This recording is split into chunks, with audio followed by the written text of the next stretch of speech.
All right, so here we are in another week of lab, and what I want to do is get you started on your homework. Um, Homework can be one of those things that if you can just get into it, it's a lot easier, but getting into it can sometimes take some time. So my hope is that by the end of lab, you'll have a good start on this homework, and you'll have at least have good questions at the end of it. All right, so there's four problems. The first problem is write a program in MATLAB or Octave that takes two vectors of arbitrary size and calculates the dot product. Second problem is write a program in MathCAD or SMath. So this is just the graphical language. This is just the matrix-based language or scripting language to calculate the angle between two vectors of the same dimension. Okay, so we can use the definition of the dot product here to calculate the result. Number three, write a MATLAB or MathCAD program to multiply two matrices. If possible, the reason I say if possible, I want you to make sure that the inner dimensions agree. So it should work for any size matrix, and you should tell the user or display some error message if you can't multiply them with one another. Number four is going to be the biggest one. It's to write a program in MATLAB to perform Gauss elimination. And not naive just means that you just don't assume that you can eliminate coefficients with pivot coefficients because sometimes they are zero. And if it is zero, like say A11, the first element in the first row, first column of a matrix is zero, then obviously you can't use it to eliminate the other coefficients from the other rows. And so you would want to swap that row to be at the bottom row. And it turns out you can do that for each time. But before you get the not naive part of it working, you should probably just get the simple part of it working.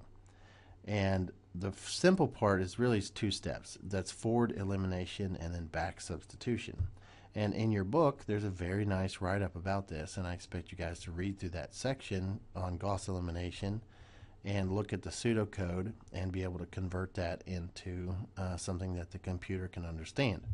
Okay, and I even have a bonus point here that if you can write a program that calculates the solution of a system of linear equations, that's just ax equals b using Cramer's rule. And you can use either MATLAB or MathCAD. Now the reason I say a general system of ax equals b, here when I talk about this, I mean A is a square matrix, x is a vector of the things that we don't know. Okay, so if A is 3 by 3, then we have three unknowns, which are going to be x1, x2, and x3, and that's equal to b, and those are knowns. So ax equals b is a way of solving this. So what I'm saying is use Cramer's rule. And you can use the built-in functions for Cramer's rule for the determinant for this bonus point.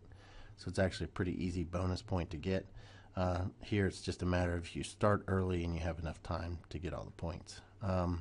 Here's some commands that may be useful for you in MATLAB, and here's a for loop. But you have examples of for loops in the last two videos.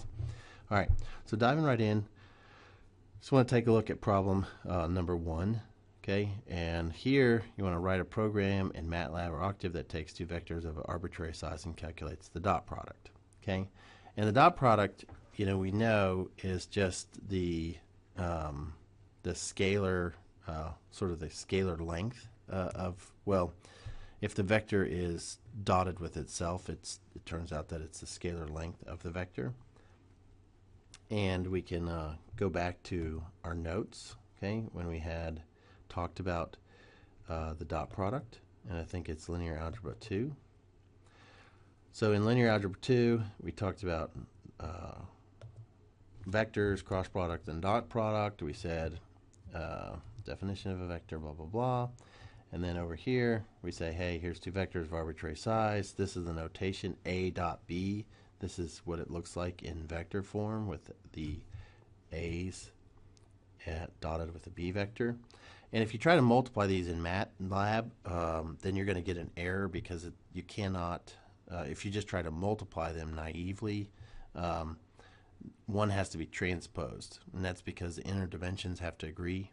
So if you have A, which is a 3 by 1, and B, which is a 3 by 1, then you can't multiply them. So you can't just use your multiply command. Okay. Now here's the definition of the dot product. Dot product is A magnitude of A times the magnitude of B times the cosine of theta.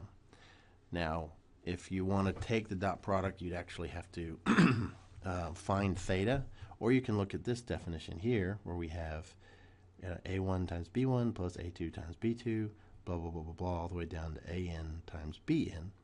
In my opinion, this is the easiest way for you to do this, because then you don't have to calculate the angle. In the second part of the problem, I do ask you to calculate the angle, and you can do that by rearranging this equation.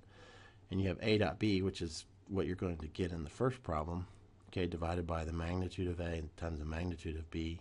And then if you can take the inverse cosine of that whole quantity, then you can find that. So all we're really, to calculate the dot product here, all you really are trying to do is just look at the sum of each of the coefficients. It's going to be A1 times B1, A2 times B2, and then you add them all up. Okay. Now, the dot product obviously is not the same thing as the magnitude. The magnitude of a vector is the same thing as it being multiplied by itself. Okay, there's the derivation here. We say if you're going to multiply a vector by itself, then the angle between it is 0. If you look at the dot product of a vector with itself, it's magnitude A times the cosine of 0, which is 1. So that means magnitude A times magnitude A is the magnitude of A squared, and that's the same thing as A dot A. So we can take the square root of both sides, so we get the magnitude of A is the square root of A dot A, which is just the square root of the A's multiplied by each other. So you can use this definition to get the magnitude of the A and the B. All right, so I think that's enough review for now. So right now we're going to look at this, and we just want to take the A and the B and dot them and get the solution.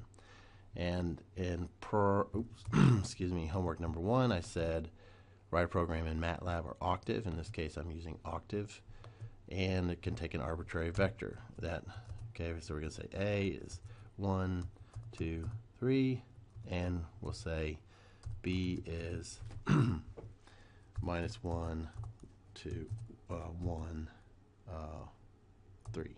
Okay, I want to make sure that they are linearly independent. All right, so then we could say vector C is equal to A times B. When we run this, we're going to get an error. Okay, and anyway, I'm asking you to write a program. Okay, I don't want you to just use the built-in functions. I actually want to see you go through the for loops and multiply each of the elements of the vectors together. Okay, so I'm going to save this here into our numerical methods class, and I think I have an Octave folder here. Okay, be homework 3 support here. So I run this. I'm going to add that path to directory.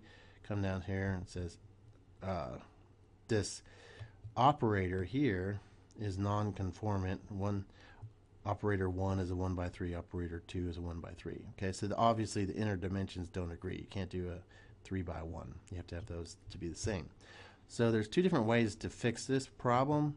So I can either hit a dot, and it will actually do an element-wise multiply, or I can do A times B transpose. So if I run that again, okay, then I'm going to get the answer is 10. Okay, and we can make sure that this is true. Okay, so if we multiply these first elements, we have 1 times minus 1, which is minus 1. Say we'll say D is, and we'll just manually calculate this for now. It's going to be 1 times minus 1 plus 2 times 1 plus 3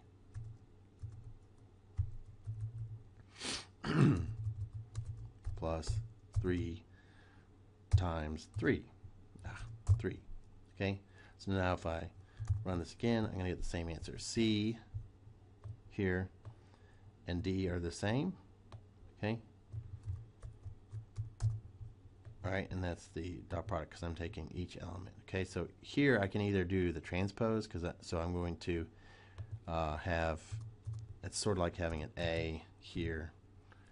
Okay, that's like this, and then having a B that's like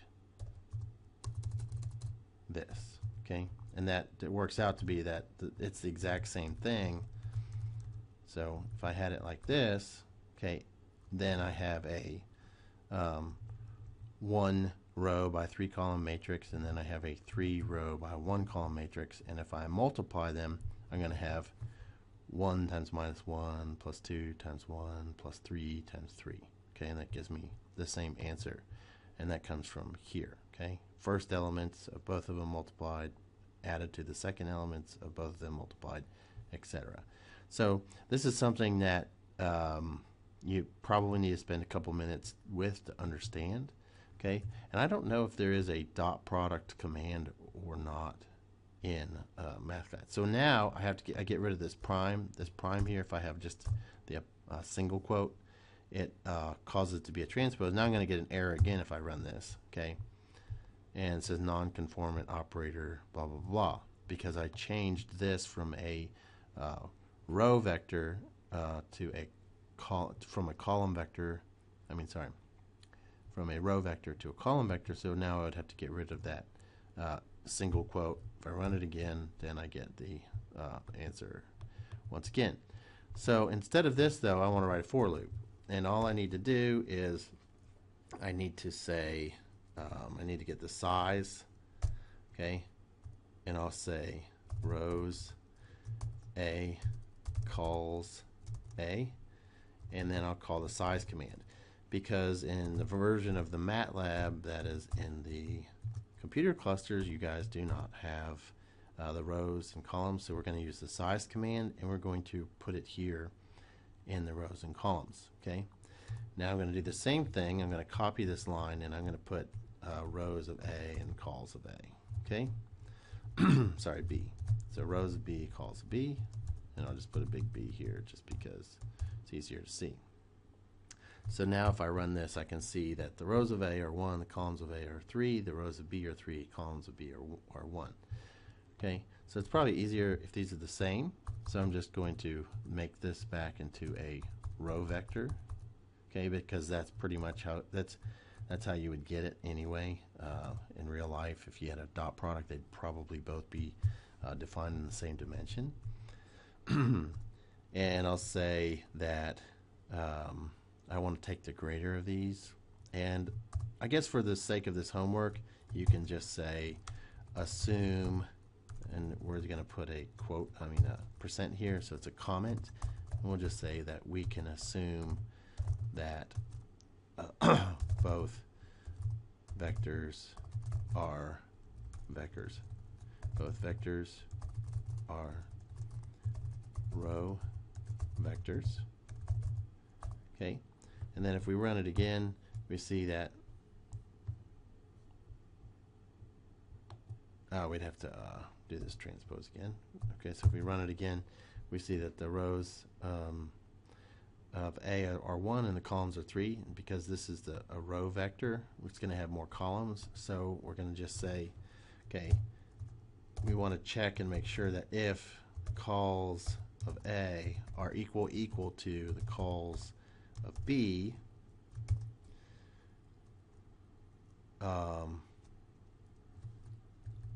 that we can perform the operation. Okay, we can also say, we can also be vigorous here and say and. I think it's and. Let me just check here. So if I have 1 and 1, does it give me a 1? What if I do 1 and 1? It gives me a 1 too. So let's see here, 1 and 0 is 0, 1 and 0 is 0. So it looks like it doesn't matter if we use and or and. So let's just do and the rows of A are equal to the rows of B.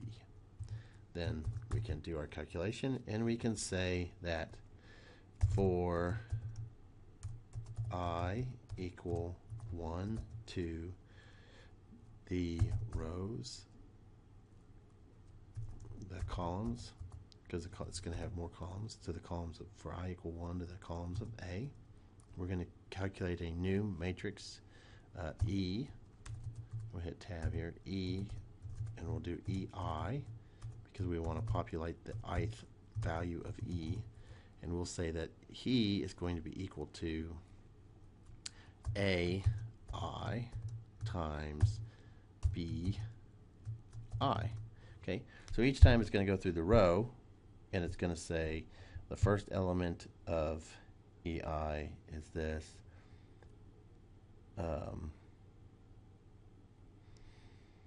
Second element is this, the third element is this, the fourth element is this. And EI is going to just keep track of all the products of the first elements of A and B, and then we have to add all the EIs up. Okay, so if we go back up here, and there's more than one way to do this. I'm just trying to kind of jump in there and help you guys get started. Okay, but if you look over here, you see this is going to be sort of my EI result. It's going to be the product of the first two, and then I'm going to have that'll be E1 will be this product, E2 will be this product, E3 will be this product, blah blah blah, En will be this product. So for us to get the overall result, we need to add them all together. So we do that just by coming in here, and we say for each one, add them all up. Okay, and then we can just do end.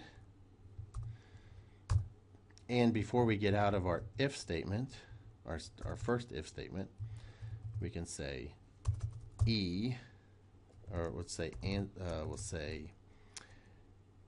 see here. We're going to call this, so we have ABD, and we'll just say F, or we'll just say answer equals the sum of E, and that'll add up all the EI elements to give us our answer, and then we'll hit end. Okay. Now what I want to do is I want to tab these guys over, because this for statement is inside of this if statement, and that way it helps us to see that all of this here is contained inside of this if end statement. And let's see if we made any mistakes. We're going to go ahead and run it. So we hit F5, and we have a mistake. We have call A, so it's supposed to be calls A, so we have an error there. Make that calls A. Shift F5, run it again, and we get the answer. We get E1 is -1, E2 is 2, E3 is 9, and we'll go ahead and go forward, and we get that our answer is 10. And the answer for C is 10, where C is A times B, where we let octave calculate it, and the answer is 10 here, which is D, which we calculated by hand for a 3x3. Okay, so now this will work for any arbitrary matrix. So if we come here and we'll say 4, we come here and say 7, and we run it again. Okay, we're going to get an answer. E is going to give us this a different answer, is 38. Okay, and C is going to give us 38 because we're using the system, but D won't because we calculated it by hand and we didn't include this last term, which is 4 times 7. Okay, so that's why we don't program. That's why we don't like to write programs by hard coding them like this. We like to make them flexible so that we can actually take any size and get the answer. So there you go. That's problem number 1, and that right there is 3 points out of this double homework. Now, the second part of your program, and I'm not going to write all these for you, is to use MathCAD or SMath to calculate the angle between two vectors. Okay, so if you go to MathCAD, looks like I have 2 open here. Let me close one. Oh, I have this. All right, so if you go to MathCAD, let's zoom it up here so you guys can see a little bit better. Then here I can say A : equals Control M. Well, it's supposed to give me my matrix, but I don't always need the shortcuts to work. And I'll say, oops, wrong thing. A : equal matrix 3x3. Say, well, 1x3 and 1. What's going on here?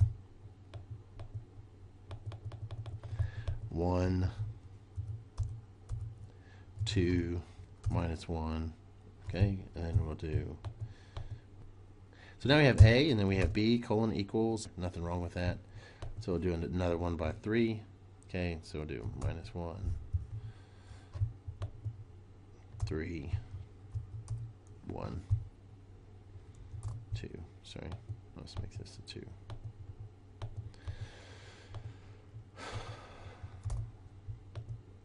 All right, so now we have two matrices in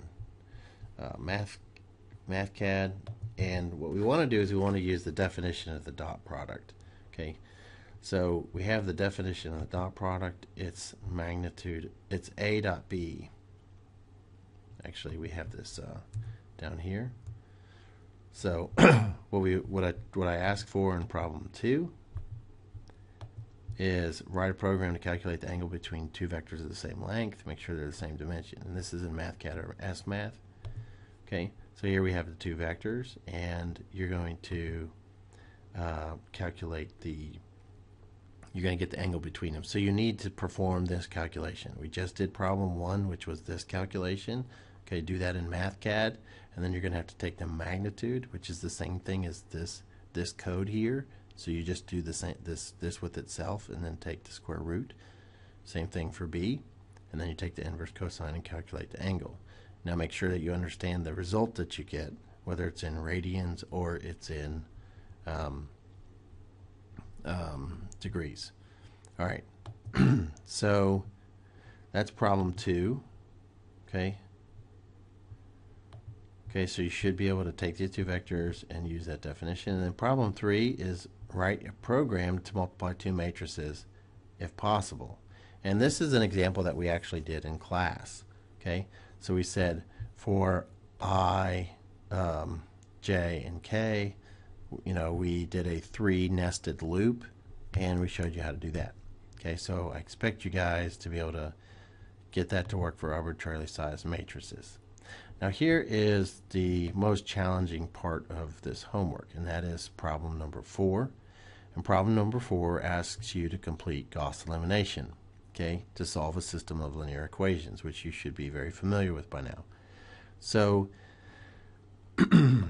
what you need to do is go to your book and read this section on naive Gauss elimination. Okay, and it basically takes you through what I explained in my slides, and this is something that I hope you guys have already read anyway.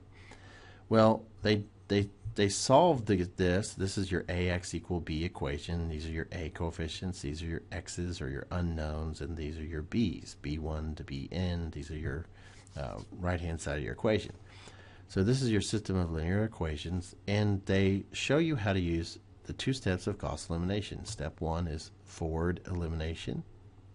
Okay, where you eliminate the coefficients to get a upper triangular or reduced row echelon form matrix. Okay, and then the second step, step 1, forward elimination, this stuff right here, is back substitution. And they show you how to do this for a 3 by 3 matrix, but it turns out that this is just a formula. Okay, and that this formula can be made arbitrary. And really, you should not get overwhelmed or hung up in all of these things. You should actually give yourself enough time, like an hour, hour and a half, read through the material, make sure that you understand the mechanics of Gauss elimination and the notation. Like I said, these A's are just the coefficients of the A matrix. We're using this coefficient to eliminate all the coefficients below it so that we get this in reduced row echelon form.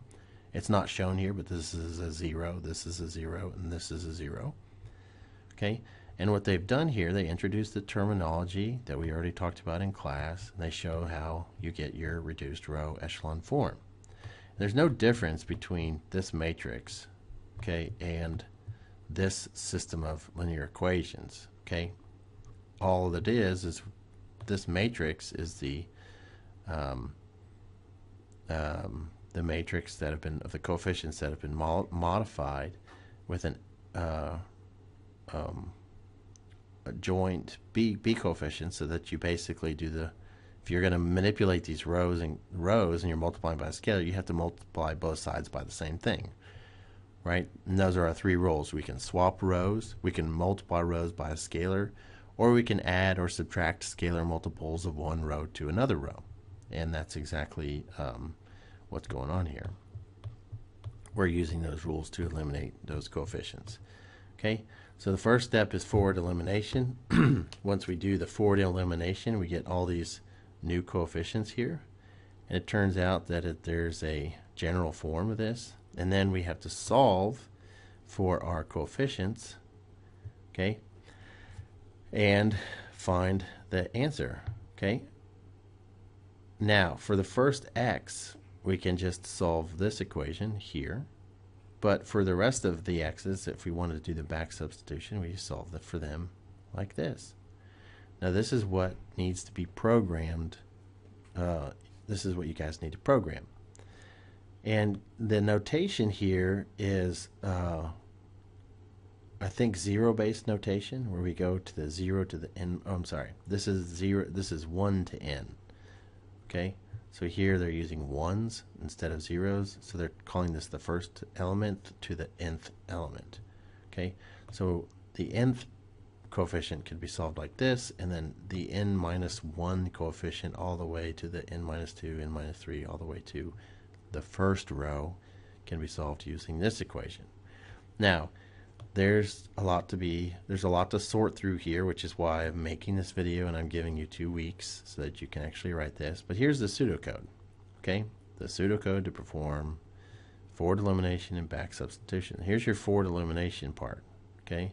So this is a for loop and another for loop, and then you create a factor, and then you have another for loop, and then you have your end of this for loop, and then you have your b's that you calculate, okay, and then you have your end of this loop, and then you have your end of this loop. All right, and you guys have already seen this, and you see this notation here where we have our a's and our i's and our j's, okay, and this is the factor, okay. So if you look up here, oops, excuse me, where did we go?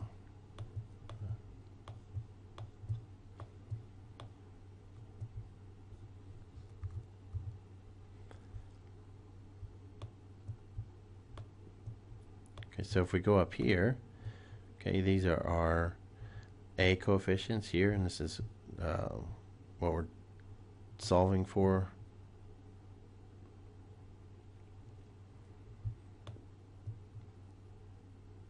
Sorry. So we have the a, I, k, and a, k, k coefficient. So we're going to do this for the first row all the way to the n minus 1 row, and then we're going to take I from k plus 1, so it's going to be 1 over from k all the way to n, and then we're going to create this factor. Okay, so the first factor is going to be a1